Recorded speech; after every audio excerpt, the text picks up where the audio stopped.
লড়াই বেঁধে গেছে, লড়াই। হ্যাঁ বন্ধুরা, সন্দীপ এবং গামলার মধ্যে চলছে চাপা লড়াই, কে জিতবে কে হারবে। হ্যাঁ, সব তো তোমাদের সঙ্গে শেয়ার করবই। আর ডিভোর্স না হতেই কিভাবে পদবি পরিবর্তন হয়ে যায় সেটাও তোমাদের সঙ্গে শেয়ার করব। তার আগে আমি বলি, আমার বন্ধুরা নিশ্চয়ই সবাই ভীষণ ভীষণ ভীষণ ভালো আছো, আমিও ভালো আছি। আরও একটা নতুন ভিডিওতে তোমাদের সকলকে জানাই স্বাগত। আর মেন টপিকে যাওয়ার আগে আমি সন্দীপকে কয়েকটা কথা বলতে চাই, যে একটু সামান্য সামান্য ভুলে কিন্তু অনেক বড় বিপদ ঘটে যেতে পারে। যেমন দেখলাম আজকে ও ছেলেকে বলছে প্যান্টের চেন আটকাতে। একে ছোট বাচ্চা, ওকে প্যান্টের চেন নিজে নিজে আটকাতে না দেওয়াই ভালো। কারণ এই জিনিস বা এই ঘটনা আমরা দেখেছি চোখের সামনে, মানে আমি দেখেছি, অনেক বিপদ ঘটিয়ে দেয় আর কি। তো সেই কারণে ওর প্যান্টের চেনটা, মানে কৃষাণুর প্যান্টের চেনটা হয় সন্দীপ বা বাড়ির বড় কেউ আটকে দিলেই মনে হয় ভালো হয়। তো এটা গেল একটা ব্যাপার। আর যেটা সবচাইতে বেশি মানে ভয়ের লাগলো, যে বলটা খেলছিল উঠোনের মধ্যে, বারবার বলটা চলে যাচ্ছিল। আর মানে দুবার আমি দেখলাম কৃষাণু বেরিয়ে যাচ্ছে, যদিও অবশ্যই সঙ্গে সন্দীপ রয়েছে, কিন্তু তবুও একটা বার জাস্ট গেটের কাছে বেরোলো, একটা টোটো পাস হলো, আমার না দেখেই বুকটা আটকে উঠলো। তো যাই হোক, যেহেতু ও দুষ্টু ছেলে, আর মনে হয় যখন ও খেলবে তখন গেটটা টেনে দেওয়াই ভালো, যে তোমাদের মেন গেটটা রয়েছে সেটা মনে হয় টেনে দেওয়াই ভালো। না হলে কখন কি সেকেন্ডের মধ্যে বিপদ ঘটে যেতে পারে কেউ বলতে পারে না। কারণ বিপদ তো বলে কয়ে আসে না। তুমি সাবধানে রাখবে, তোমরা সবাই ওকে যেভাবে দেখে রেখেছো, হয়তো অনেক বাচ্চার মা বাবাই পারে না, হয়তো অনেক বাচ্চার মা বাবাই পারে না, একথাই বললাম। কেননা এতটা টেক কেয়ার করা সব দিক থেকে সম্ভব হয় না। তোমরা তিনজনে মিলে ওকে আগলে রেখেছো, কিন্তু তারপরেও কিন্তু একটু এদিক ওদিক 19-20 হয়ে গেলেই কিন্তু বড় বিপদ ঘটতে পারে। তো সেই কারণেই বলা আর কি। তো এই দুটো জিনিস ওর ভিডিও থেকে বলা ছিল। ভিডিওর তো অনেক কিছুই বলবো। তো যাই হোক, এই দুটো মানে ভুল, যেটা বলে ভুল ঠিক নয়, ইচ্ছাকৃত ভুল নয়, আমার চোখে পড়েছে। তো সেই জন্য বললাম আর কি। যখন ও উঠোনে থাকবে বা খেলবে, তখন মনে হয় গেটটা দিয়ে দেওয়াই ভালো। তো এবারে আসি হচ্ছে গামলা রানীর কথা। ভিডিও পাইনি আমরা, সেই বাসি তরকারি খাইয়ে যাচ্ছে, এখনও বাসি তরকারি খাইয়ে যাচ্ছে। কারণ এখন তো আমরা জানি ও কোথায় আছে। তো এরই মধ্যে আরশ ভাইয়ের ভিডিও দেখে জানতে পারলাম যে শাশুড়ির হাতে মার খেয়েছে। বেচারার কি কপাল বুঝতে পারছো? এক শাশুড়ি তাকে তুলোয় করে রেখেছিল, মানে একটা মেয়েও যতটা বাড়িতে আদরে না থাকে সেইভাবে ছিল 5টা বছর। সেই জন্যই তো এত বারবারন্ত এতটা বেড়ে গিয়েছিল, যাই হোক পাকনা গজিয়ে গিয়েছিল। তো যাই হোক, নতুন শাশুড়ির হাতে নাকি মার খেয়েছে। তো কতটা সত্যি কতটা মিথ্যে আমি খবর যাচাই করিনি, শুনলাম ঘটনাটা কন্ট্রোভার্সি ক্রিয়েটারের কাছ থেকে, তো সেই জন্যই বললাম। তো মার খাওয়ার তো ওর দিন মানে এখনও সবে শুরু, সবে হচ্ছে শুরু। মার এখনও ওকে অনেকের কাছে খেতে হবে, অনেকের কাছে খেতে হবে। কেন? যখনই এই বাবা দাদার কাছে বাবা দাদাকে মুখটা টাকা দিয়ে ভরাতে না পারবে, যখন মানে আর চাইবে না, মানুষ তো জিতে জিতেও ক্লান্তি হয়, ক্লান্তি ভাবটা আসে, তখন মার খাবে। একেই দাদার কাছে মার খেয়েছে, ও যদি আমরা শুনেছি ওর প্রিয় দিদি ভাইয়ের কাছ থেকে। তো ওর মার খাওয়ার সবে শুরু। মানে মানে বলে না যে যত পারো সুখ করে নাও, সুখ করে নাও, যত পারো হেসে নাও, তারপরেই কিন্তু দুঃখের দিন আসে। আমরা জানি সুখের পরেই দুঃখ, দুঃখ এবং দুঃখের পরেই সুখ। ও এতটা সময় সুখে ছিল, ভীষণ সুখে ছিল 5টা বছর। তারপরে এখনও ও মনে করছে সুখে আছে। কারণ ওকে একজন কমেন্ট বক্সে দেখলাম যে কমেন্ট করেছে, কেমন আছো দিদিভাই? ও লিখেছে খুব ভালো আছি, সে খুবটাকে টেনে ধরে লিখেছে খুব ভালো আছি। ভালো আছিস? সত্যি কি ভালো আছিস?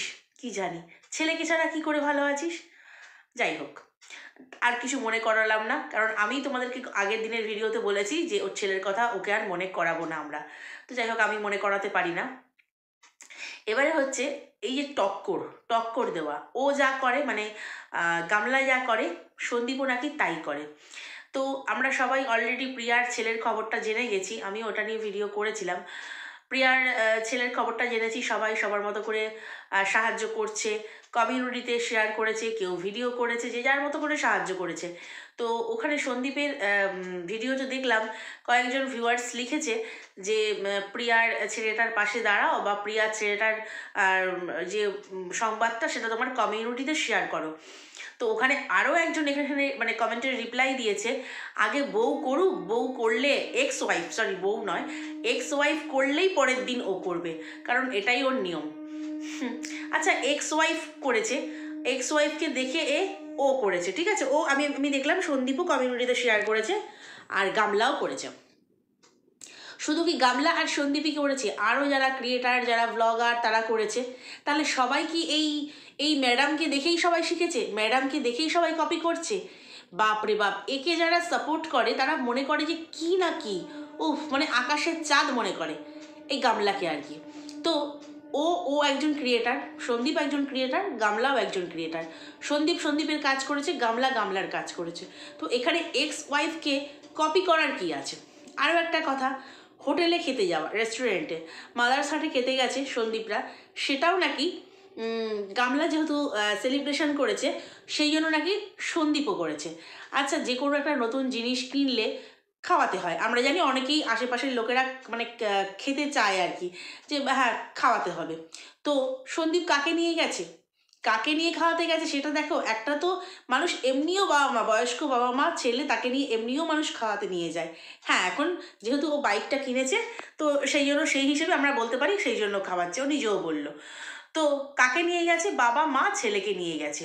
আর তুই মানে গামলা কাকে নিয়ে? পাড়ার লোককে নিয়ে, প্রতিবেশীকে নিয়ে, ফ্রেন্ডকে নিয়ে, আরও সবাইকে খাওয়াবে, যাদেরকে দেখতে পাবেও তাদেরকে খাওয়াবে। ওর যারা বাংলাদেশ থেকে সাপোর্টার আছে তাদের সঙ্গেও দেখা হলে খাওয়াবে, তাদের সঙ্গেও দেখা হলে খাওয়াবে। তাহলে মানে 12 ভূতকে খাওয়ানো বলে না, 12 ভূতে খাওয়া, সেই হচ্ছে ও হচ্ছে খাওয়াবে। কই, সন্দীপ তো সেটা কপি করেনি, পারতো তো সীমাদিকে ইনভাইট করতে, সীমাদিকে খাওয়াতে, বা ওর আরও যারা প্রতিবেশী আছে তাদেরকে কাউকে সঙ্গে নিয়ে গিয়ে, বা ওর তো বন্ধুবান্ধব আছে, এতদিন শুনেছি ওর কেউ নেই, ওর সঙ্গে কারা কেউ মেশে, আমরা দেখেছি পিকনিকে ও 10 জন বন্ধুরা মিলে গিয়ে কীভাবে ওরা আনন্দ করেছে। বন্ধুদেরকে নিয়ে গিয়ে খাওয়াতে পারতো তো একসঙ্গে রেস্টুরেন্টে নিয়ে গিয়ে? না, শুধুমাত্র পরিবার এবং নিজে একটু খুশি থাকতে চেয়েছে, একটু ভালো থাকতে চেয়েছে, বা একটুখানি দরকার, এইটুকু দরকার, বয়স্ক বাবা মাকে একটু বাইরে খেতে নিয়ে যাওয়া, একটু ঘুরতে নিয়ে যাওয়া, এগুলো দরকার। সাথে তো কৃষাণু আছেই, কত মজা করে বললো যে স্যুপ খাবো, স্যুপ খাবো। যাই হোক, তো সেটা হচ্ছে খেয়েছে, সেটাও নাকি গামলাকে দেখে কপি করেছে। তাহলে কমিউনিটিতে কি শেয়ার করবে সেটাও গামলাকে দেখে করবে। কি প্রতিদিনের কি লাইফস্টাইল ও কিভাবে কাটাবে আর কি, প্রতিদিনের যে লাইফস্টাইল সেটাও নাকি গামলাকে দেখে কপি করে। এটা ভাবা যায় কখনো? এই যে যারা লিখে যায়, ও তো অর্ধেক দিন ভিডিওই দেয় না, লোককে বাসি ভিডিও দেয়, তারপরে একদিন ভিডিও দিলে, একদিন দুদিন ব্লগ দিলে, একদিন রেসিপি দিয়ে চালায়, তারপরে দুদিন একদম ডুব মেরে যায়, তার টিকিটই পাওয়া যায় না। কারণ ও যেখানে থাকে সেইখানে ব্লগ করার আমি জানি না পারমিশন আছে কিনা, বাট পরিস্থিতি নেই, ওর পরিস্থিতি নেই, কিছু দেখাবার পরিস্থিতি নেই। ব্লগ মানে তো এক জায়গায় বসে বসে কথা বলার নয়, ডেলি লাইফস্টাইল ব্লগ মানে তাকে সবটাই শেয়ার করতে হবে, সেটা ওর পরিস্থিতি নেই। ঠিক পরিস্থিতির কারণে ও করতে পারে না। তো কই, ওর মতো কি ডুব মারে? সন্দীপও কি ডুব মারে? না সন্দীপও মাঝে মাঝে বাসি ভিডিও আমাদের দেয়। তো যাই হোক, এবারে হচ্ছে ওদের লড়াই চলতেই থাকবে। কারণ কি বলতো, যেখানে 5 বছরের স্বামীকে ভালো লাগেনি, যেখানে দাদা হয়ে গেছে প্রেমিক থেকে স্বামী, সেখানে মানে কি বলবো, মজাই মজা।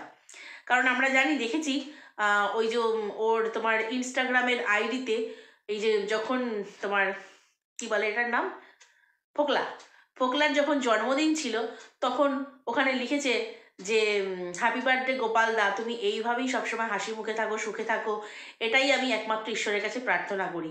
গামলা উইশ করেছে। তো সেই ওর গোপাল দা হয়ে গেছে এখন হচ্ছে প্রেমিক থেকে স্বামী হয়ে গেছে। সেখানে কি আর পুরনো স্বামীকে ভালো লাগে?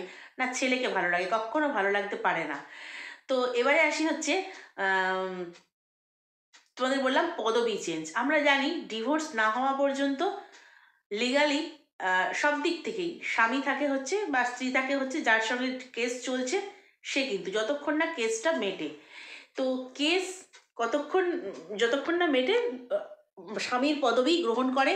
এবং যতদূর জানি যে মেয়েটি শাখা সিঁদুর পরে সেটি কিন্তু স্বামীর নামেই পড়ে।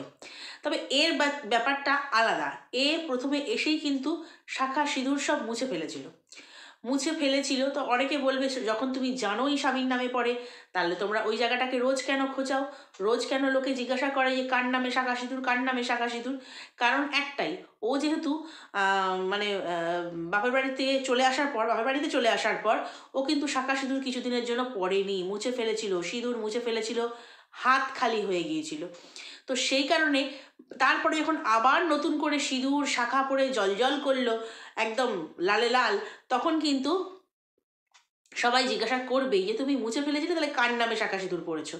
তো আমরা যতদূর জানি একটা মেয়ের যতদিন না ডিভোর্স হয় সে কিন্তু তার স্বামীর নামেই শাঁখা সিঁদুর পড়ে। তবে এর ক্ষেত্রটা আলাদা। তো সেখানে স্বামীর পদবিই কিন্তু বহন করে। এবার যখন তোমার ডিভোর্স কমপ্লিট হয়ে যায় তখন বাপের বাড়ির টাইটেল নেয়। কিন্তু এর তো ডিভোর্সও কমপ্লিট হয়নি, কেস চলছে আমরা জানি। কিন্তু সেখানে হঠাৎ কিন্তু ও মিত্র থেকে চক্রবর্তী টাইটেল ইউজ করতে শুরু করে দিয়েছে, অর্থাৎ বাপের বাড়ির টাইটেল। তবে শুধু ফেসবুক বা বিভিন্ন যে আরও আদার্স সোশ্যাল মিডিয়ার যে প্ল্যাটফর্ম আছে সেইখানে শুধু চেঞ্জ নয়, আমরা দেখেছি যখন ওদের এখানে এই কয়েকদিন আগে ওই তোমার কী বলে এটাকে, আরে অষ্টপ্রহর যে কীর্তন হলো, সেই কীর্তনে ওরা যখন মালসাভোগ দিয়েছিল, ওর বাবার ও মালসাভোগের টাকা দিতে গেল, তো তখন কিন্তু দুটো নাম বলেছিল, ওর দাদার নাম এবং ওর নাম, দুটোই কিন্তু টাইটেল বলেছিল চক্রবর্তী। অর্থাৎ ডিভোর্স হলো না, বিবাহ বিচ্ছেদটা হলোই না, অথচ বরের টাইটেলটা কিন্তু মুছে গেল, নিজের পদবি কিন্তু চেঞ্জ করে ফেললো। হয়তো বা ভেতরে ভেতরে এখন হয়তো সরকারই লেখে, সরকার টাইটেলই লেখে, কিন্তু প্ল্যাটফর্মে, সোশ্যাল প্ল্যাটফর্মে মানে পাবলিকের সামনে তো এখন ওটা ক্লোজ করা মানে ডিসক্লোজ করা যাবে না, যেহেতু আইনের ব্যাপার চলছে। তো সেই কারণে বাপের বাড়ির টাইটেল। কিন্তু হঠাৎ হঠাৎ করে এইরকম পদবি পরিবর্তন করলে মানে এটা কি ছেলে খেলা? যেমন শাঁখা সিঁদুর মুছে ফেললাম, আবার পরে ফেললাম, ডিভোর্স না হতেই বিয়ে করে ফেললাম, শুধু বিয়ে নয় আরও অনেক কিছু করে ফেললাম। শুধু ডিভোর্স তো দূরের কথা, 28 দিনের ভালোবাসা, ও বলে যে 28 দিনের আলাপ, 28 দিনের আলাপে হচ্ছে চাটাচাটি, হুক খোলা সব শুরু হয়ে গেছিলো। আমরা পুরোনো কাহিনী আমরা কিছুই ভুলিনি। তো সেখানে টাইটেল পরিবর্তন তো অনেক মানে কি বলবো, নমিনাল ব্যাপার, একদম মিনিমাম, মানে ছোটো একটা কাজ। তো সেটাই ওর কাছে বলবার যে এই যে হুটহাট করে এত পরিবর্তন, এত পরিবর্তন। এবং আজকে একটা শর্ট ভিডিও দেখলাম, যেদিনকে ওই খেতে নিয়ে গেছিলো ঘরে বাইরে, ফ্রেন্ডকে খেতে নিয়ে গেছিলো ঘরে বাইরেতে, সেইখানে শর্ট ভিডিও করেছে, যত ভাবি আমি দূরে থাকবো সরে, তত বেশি যেন কাছে আসি। সেই জন্যই সেই রাত্রে আর বাড়ি ফেরা হয়নি ওর, একদম কাছাকাছি আরও বেশি মানে চেয়েছিল বলেই হচ্ছে বাড়িতে আর ফেরা হয়নি। তো সেইখানে গিয়েও শর্ট ভিডিও করছে, গানগুলো চুজ করে এমন এমন যে পৃথিবীর কাউকে চাই না আমি, শুধু তুমি থাকলেই হবে জান, তোমাদেরকে কালকে বলেছি। তো সেগুলো দিয়ে কি বোঝাতে চায় সেটা হয়তো আমরা সবাই বুঝতে পারি এবং সবাই জানিও। কিন্তু অকারণে মানুষ এত এত মানে কি বলবো, সন্দীপকে এত বাজে কথা বলে। সন্দীপের কমেন্ট বক্স দেখি এবং যারা সাপোর্ট করে তারা ভাবি যে তাদের ঘরে যদি এরকম হয়, যে মানে যে এই জিনিসগুলোকে, এই পরকীয়াগুলোকে সাপোর্ট করছে, তার স্বামী যদি তার চোখের সামনে অন্য একটা মেয়ের সাথে ফোন আলাপ করে, সেক্স চ্যাট করে, সে কিভাবে রিয়াক্ট করবে, কি করবে? বা কোনো স্বামী তার বউ দেখছে এরকম করছে, সে কি করবে? তাহলে মনে হয় ফুল সাপোর্টই করবে, নাহলে এই পরকীয়াকে, এই গামলাকে কেউ সাপোর্ট করে? যাই হোক, সেটা যার যার মানসিকতা, যার যার রুচিবোধ। নোংরামিকে সাপোর্ট করা সেটা কিছু বলবো না, কিন্তু কিছু কিছু মানে কি বলবো, আবাল পাবলিক আছে, এই কমেন্ট বক্সে কমেন্ট করে যায়, যে মানে আমার কমেন্ট বক্সেও করে। আর যেহেতু আমি মনে করব যে কোন কমেন্টটা রাখবো, কোন কমেন্টটা রাখবো না, সেটা সম্পূর্ণ আমার ব্যাপার। কারণ নেগেটিভ কমেন্ট নেগেটিভ ভাইবস ছড়ায়, পজিটিভ কমেন্ট পজিটিভ ভাইবস ছড়ায়। তো যে কোনো নেগেটিভ পজিটিভ জিনিস সেটাইতেই মানে ভাইবসটা ছড়াবে আর কি। ঠিক সেই কারণে কোনটা রাখবো কোনটা রাখবো না আমার ব্যাপার, কিন্তু এমন এক একজন কমেন্ট করে যায় যেন পারলে একটা সিংহাসন, মানে একদম শ্বেতপাথরের সিংহাসন বানিয়ে ওখানে গামলাকে বসিয়ে পুজো করবে, ভাবলেও হাসি পায়। তো তাদের কাছে একটাই প্রশ্ন, তার বাড়ির স্বামী বা সে যদি মানে মেয়ে হয়, তার স্বামী বা সে যদি ছেলে হয় তার স্ত্রী যদি এই জিনিসটা করে, এই কাজটা করে, একদম ডিভোর্স না হতেই, একে তো মিথ্যে অ্যালিগেশন, তারপরে ডিভোর্স না হতেই এই সেই ঘুরে বেড়ানো, নোংরামি করা, তার সঙ্গে বেড শেয়ার করা, বললো তোমরা চোখে দেখেছো? অনেক কিছু চোখে দেখতে লাগে না, তবে খবর তো পাওয়া যায়। সব খবর কি চোখে দেখো? তাও কেন বিশ্বাস করো? এই যে নিউজ চ্যানেলে অনেক খবর আমরা দেখতে পাই, আমরা কি সব খবরের ঘটনাস্থলে গিয়ে দেখি? না, যা ছড়ায় সেটা সত্যিই ছড়ায়, এক্ষেত্রেও ঠিক তাই। তো যাই হোক, এবার হচ্ছে লড়াইয়ের ব্যাপারটা, যে লড়াইটা চলছে ওদের মধ্যে, মানে কপি করার লড়াই আর কি, কপি করার লড়াই। জানি না এই লড়াই বা আইনি লড়াইয়ে কে জিতবে কে হারবে, কার জেতা উচিত কার হারা উচিত সেটাও জানি না, কিছুই বলবো না, শুধু এটুকু জানি সত্য জিতবে। তবে যেই জিতুক বা যেই হারুক, কৃষাণু যেখানে যেমন আছে সেখানেই যেন ভালো থাকুক। তো চলো বন্ধুরা, আজকের ভিডিওটা এই পর্যন্তই। নেক্সট ভিডিওতে তোমাদের সঙ্গে আবার কথা বলবো। যদি কোথাও ভালো লাগে লাইক কমেন্ট শেয়ার সাবস্ক্রাইব করে দিও। চলো আজকে আসি, টাটা।